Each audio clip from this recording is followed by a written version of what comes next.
জুলকারনাইন ভাই কিতা অবস্থা ভালো আছে নি? আলহামদুলিল্লাহ আল্লাহর রহমত ভালো আছে। হয় তোমার টমেটোর জমির অবস্থা, টমেটোর জমিতে দেখবার লাগি আয়া এখন দেখা যাচ্ছে বৃষ্টি হয়েছে। আর হ্যাঁ, বৃষ্টি হওয়া খুব আসলেই ভালো লাগছে।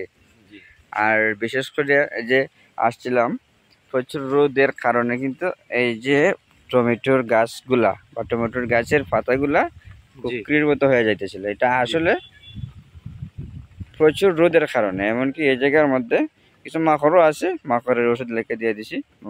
মাকড় নাশকের যে কীটনাশক লাগে এটা লিখে দিয়ে দিছি। তারপরে এই জায়গায় সবসময় সাদা মাছির ওষুধ বা সাদা মাছির কীটনাশক স্প্রে করে রাখতে হবে যাতে ভাইরাস না আসতে পারে।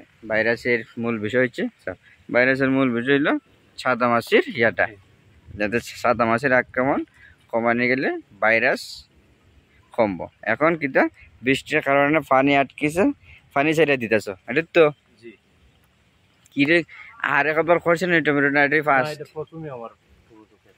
আর দেখি আমার প্রথম কৃষক, নতুন কৃষক যদি লাভ হয়, জি লাভ হইলে মনে করো বেশি আগ্রহ থাকবো। আর যদি লাভ না হয় তাহলে তো যাই হোক আমরা আশাবাদী আমরা অনেক লাভ করবো।